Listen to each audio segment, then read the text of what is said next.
नमस्ते दोस्तों। तो आज हम देखेंगे एडिशन ऑफ नंबर्स का प्रोग्राम सी प्रोग्रामिंग लैंग्वेज में। ठीक है। जनरली क्या है कि सपोज़ अगर हमें टू नंबर्स को ऐड करना है तो हम लोग क्या कर लेते हैं कि दो वेरिएबल्स ले लेते हैं। जैसे फॉर एग्जांपल ए ले लिया, ए इज़ इक्वल टू 4 और बी इज़ इक्वल टू 6, ऐसे कुछ ले लेते हैं। ठीक है। लेकिन सपोज़ अगर हमें काफ़ी नंबर्स को ऐड करना है, ऐसे फॉर एग्जांपल 10 नंबर्स को या 100 नंबर्स को ऐड करना है, तो उस केस में हम लोग क्या करें। ठीक है। तो एक ऑप्शन है, हम लोग फिर क्या करते हैं कि इस तरीके से वेरिएबल्स अलग अलग लिखने के बजाय हम लोग अरे इस्तेमाल कर लेते हैं। ठीक है। अगर मल्टीपल नंबर्स हो तो हम लोग अरे इस्तेमाल कर लेते हैं। तो जैसे फॉर एग्जांपल अरे ऑफ आपने 10 बना लिया है ना, तो 10 नंबर्स आप इसमें स्टोर कर सकते हैं। लेकिन सपोज ऐसे कंसिडर करते हैं कि हमें जो नंबर्स हैं वो स्टोर नहीं करने हैं, तो हमें जस्ट क्या चाहिए कि जो भी नंबर्स है वो हम यूज़र से लेंगे वन बाय वन, और उसके बाद हम लोग जस्ट उन नंबर्स को क्या करेंगे, जस्ट ऐड करते रहेंगे और सम को डिस्प्ले कर देंगे। तो इस केस में क्या होगा कि अपनी जो मेमोरी है वो सेव हो जाएगी। तो अगर अपना ऐसा सिनेरियो है कि जो नंबर्स हैं जो भी हम ले रहे हैं वो नंबर्स हमें सारे नहीं चाहिए इन केस, और हमें केवल सम चाहिए, ठीक है, तो हम लोग क्या कर सकते हैं कि मेमोरी को सेव कर सकते हैं, यानी हम अरे का इस्तेमाल नहीं करेंगे। ठीक है। तो उसके बजाय हम लोग क्या करेंगे, एक लूप लगाएंगे और केवल एक ही वेरिएबल लेंगे, और इस वेरिएबल के अंदर जो हम नंबर्स जो हैं वो एंटर करते जाएंगे, और जो भी हम नंबर एंटर कर रहे हैं उनको one by one just add करते जाएंगे एक दूसरे वेरिएबल के अंदर। ठीक है। तो आइए देखते हैं वो हम कैसे कर सकते हैं। तो सबसे पहले हम लिखेंगे कि include hash include stdio.h। Okay. उसके बाद वॉइड मेन, क्योंकि मेन से अपने प्रोग्राम का जो एग्जीक्यूशन है वो क्या होगा, वो स्टार्ट होता है। Fine, right. उसके बाद हमें क्या करना है कि एक वेरिएबल लेना है ए, जिसके अंदर हम नंबर्स जो है वो वन बाय वन एंटर करते रहेंगे, और एक लूपिंग वेरिएबल लेते हैं। सपोज हमें 10 नंबर्स का एडिशन चाहिए, और एक सम नाम का वेरिएबल लेते हैं जिसके अंदर हमें वो सम स्टोर करना है। तो इनिशियली उसकी वैल्यू हम लोग लिख देते हैं 0। ठीक है। फिर हम क्या करेंगे, एक लूप चलाएंगे। तो हमें पता है कि ये लूप 10 टाइम्स ही हमें चलाना है, तो इसलिए मैं फॉर लूप का इस्तेमाल करता हूँ।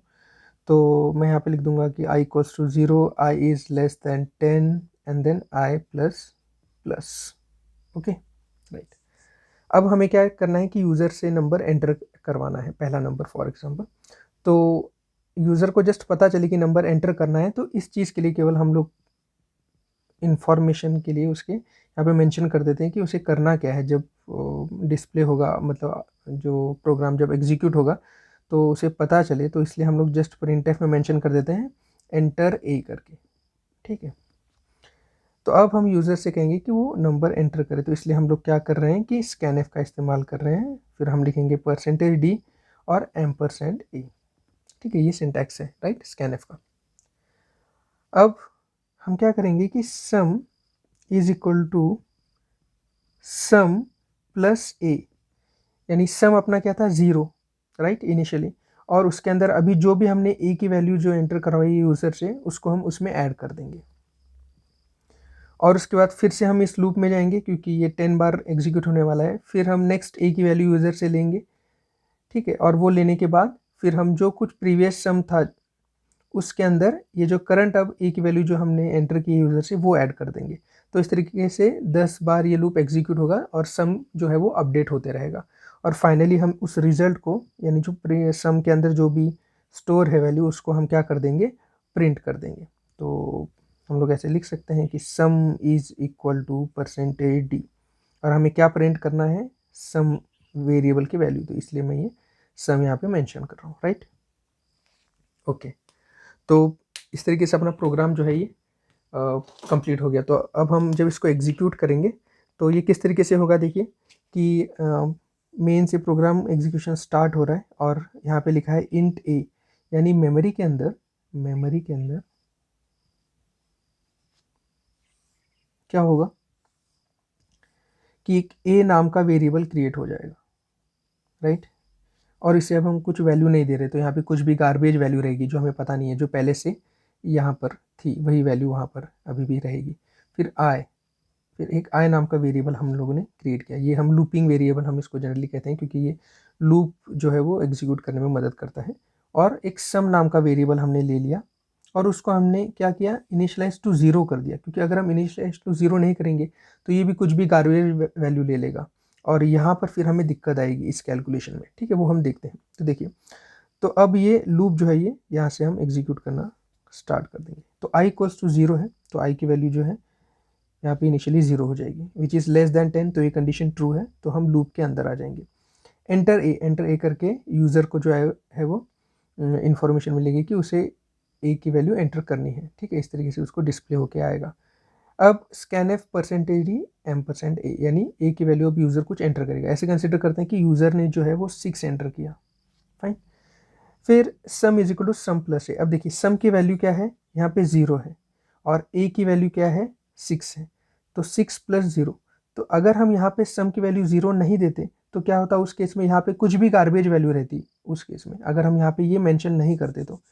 और क्या हो जाता फिर, सपोज जो भी वैल्यू वहाँ पर रहती, सपोज हम ऐसे कंसिडर करते हैं कि यहाँ पे कुछ 8093 ऐसे वैल्यू है या कुछ भी है, तो वो क्या करता, उस वैल्यू को लेकर उसको ए के साथ ऐड कर देता, जो कि फिर गलत कुछ हमें रिजल्ट मिलते जो हमें नहीं चाहिए। तो इसलिए हमने क्या किया था, यहाँ पे 0 इनिशियलाइज कर दिया था। तो अब देखिए 0 प्लस ए की वैल्यू है 6, तो 0 प्लस 6 क्या हो जाएगा, अब सम जो है वो अपडेट हो जाएगा, उसकी वैल्यू अब हम फिर से सम में ही स्टोर कर रहे हैं। तो अब ये 0 प्लस 6 होकर क्या हो जाएगा, 6 हो जाएगा, यानी सम की वैल्यू हो गई 6। फिर हम इस लूप में वापस जाएंगे, क्योंकि अब हमें ये 10 टाइम एग्जीक्यूट करना है, तो वापस जाएंगे। तो आई की वैल्यू अब कितनी हो जाएगी, 1 हो जाएगी, राइट। अब आई की वैल्यू हो जाएगी 1। फिर यहाँ पर आएगा एंटर ए कहा, स्कैनएफ के थ्रू हमने वैल्यू नहीं एंटर करवाई, तो सपोज अब हमने एंटर करवाई वैल्यू 5 वैल्यू एंटर करवाने के बाद फिर से ये होगा कि सम प्लस ए, यानी ये जो एक्सप्रेशन है एग्जीक्यूट होगा। तो यहाँ पर सम क्या है, 6, अपडेटेड लेटेस्ट सम 6 है, प्लस ए की वैल्यू क्या है 5। तो इन दोनों का एडिशन होके 6 + 5 अपने पास रिजल्ट क्या आएगा 11, और ये वापस हम कहाँ पे स्टोर कर रहे हैं, सम के अंदर, यानी ये यहाँ पर ओवरराइट हो जाएगा। तो 6 की बजाय यहाँ पर क्या आ जाएगा, 11 आ जाएगा। और ये इस तरीके से लूप चलते रहेगा, और जब भी 10 नंबर्स कंप्लीट हो जाएंगे तो हम इस लूप से बाहर आ जाएंगे, और बाहर आने के बाद क्या हो जाएगा, हम यहाँ पर सम की वैल्यू जो है वो मेमोरी से लेकर इस जगह पे प्रिंट कर देंगे। तो आउटपुट अपना क्या आ जाएगा, सम इज इक्वल टू जो भी यहाँ पर कैलकुलेशन जो परफॉर्म हुए वो वैल्यू यहाँ पर आ जाएगी। ठीक है, तो इस तरीके से हम क्या कर सकते हैं, जितने चाहे उतने नंबर्स को हम ऐड कर सकते हैं। सपोज अगर हमने यहाँ पे 100 लिखा होता तो हम 100 नंबर्स को भी ऐड कर सकते थे। तो यहाँ पर एडवांटेज क्या है कि हमें उतनी ज़्यादा मेमोरी अब यहाँ पे खर्च नहीं हुई। ठीक है, हमने केवल एक ही वेरिएबल लिया और उस एक वेरिएबल के हेल्प से हमने सारे नंबर्स जितने भी यूज़र्स को चाहिए थे उन सबको ऐड कर दिया। ठीक है, और लेकिन ये रिक्वायरमेंट कब आप चाहेंगे, जब आप उन नंबर्स को बाद में फिर से प्रोग्राम में यूज़ नहीं करना चाहते, तो उस केस में हम इस चीज़ का इस्तेमाल कर सकते हैं और मेमोरी को सेव कर सकते हैं। और just for the sake of information, जैसे कि अगर आपको ये सारे के सारे नंबर्स फॉर एग्जांपल चाहिए होंगे बाद में भी प्रोग्राम्स में, तो हम जनरली फिर उस वक्त क्या करते हैं, अरे का इस्तेमाल करते हैं, राइट। तो उसमें उस केस में इस प्रोग्राम में कहाँ पे चेंज आएगा बताइए। देखिए यहाँ पर जो है ए की जगह फिर हम अरे ले लेंगे, तो यानी सपोज मैंने ले लिया ए ऑफ 10, यानी 10 का एक अरे ले लेंगे हम। फिर यहाँ पे हम क्या कर देंगे, यहाँ पर चेंज, यहाँ पे हम लिख लेंगे ए ऑफ आई, क्योंकि आई की वैल्यू 0 से लेके 9 तक हमें मिलेगी। तो ये सारे नंबर्स हमें वन बाय वन ये मेमोरी के अंदर ये स्टोर भी होते रहेंगे, और यहाँ पर भी हम जब ऐड करेंगे तो यहाँ पे बस ए ऑफ आई लिख देंगे। ठीक है, तो ये इस तरीके से चेंज आएगा। और मेमोरी के अंदर क्या होने वाला है, देखिए मेमोरी के अंदर जो है अब केवल एक वेरिएबल नहीं है, हमने अरे लिया है, राइट। तो मेमोरी के अंदर उतनी जो मेमोरी है वो जो है वो यूज़ होगी।